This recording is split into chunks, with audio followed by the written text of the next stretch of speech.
জানেন তো, আমরা সবাই ভালো, শুধু ডাক্তার কসাই। রোজার দিনে যেখানে অন্যান্য মুসলিম দেশে খাদ্যদ্রব্যের দাম কমে যায়, সেখানে আমাদের দেশে দামের কারণে বেগুনি বানাইতেও বিভিন্ন পদ্ধতির উদ্ভাবন হয়। আরে জানেন না, আমরা সবাই ভালো, শুধু ডাক্তার কসাই। সেদিন মিষ্টির দোকানে মিষ্টির বক্সটার ওজন দিয়ে দেখলাম প্রায় 100 গ্রাম। জানেন তো, আমরা সবাই ভালো, শুধু ডাক্তার কসাই। এর আগে কবে যেন একদিন তেলের দাম বাড়াতে বাসের ভাড়া 400 থেকে 580 টাকা হয়ে গেল। তেলের দাম কমানোর পরেও ওই একই ভাড়াই রয়ে যায়।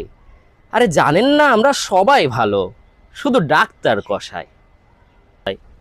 সেদিন বাজার থেকে চিংড়ি মাছ নিয়ে আসার পরে পরিষ্কার করার সময় দেখা গেল মাথার মধ্যে অনেক পরিমাণ জেলি, যেন ওজন বেশি হয়।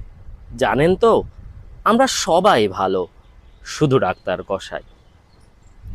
কোরবানির খাসিটা নিয়ে আসার পরে দেখা গেল যে সারাদিন প্রস্রাব করে, তার পেটে কিছুই নাই, কারণ তার মালিক তাকে অজস্র পরিমাণ পানি খাইয়েছে যেন খাসিটা তরতাজা দেখায় আর দাম বেশি পায়। জানেন তো, আমরা সবাই ভালো, শুধু ডাক্তার কসাই। এই কারণেই তো দেখা যায় সরকারি অফিসের পিয়নের ছেলেরাও দামি গাড়িতে করে চলে যায়। জানেন তো, আমরা সবাই ভালো, শুধু ডাক্তার কসাই। এই কারণেই তো ডাক্তারকে যখন তখন পেটানো যায়। জানেন তো, আমরা সবাই ভালো, শুধু ডাক্তার কসাই।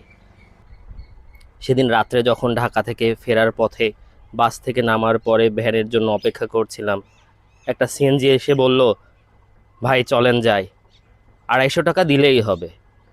অথচ দিনের বেলা সেখানে শুধু 10 টাকা। জানেন তো, আমরা সবাই ভালো, শুধু ডাক্তার কসাই। যে যেখানে পারে সেখানেই খায়। জানেন তো, আমরা সবাই ভালো, শুধু ডাক্তার কসাই।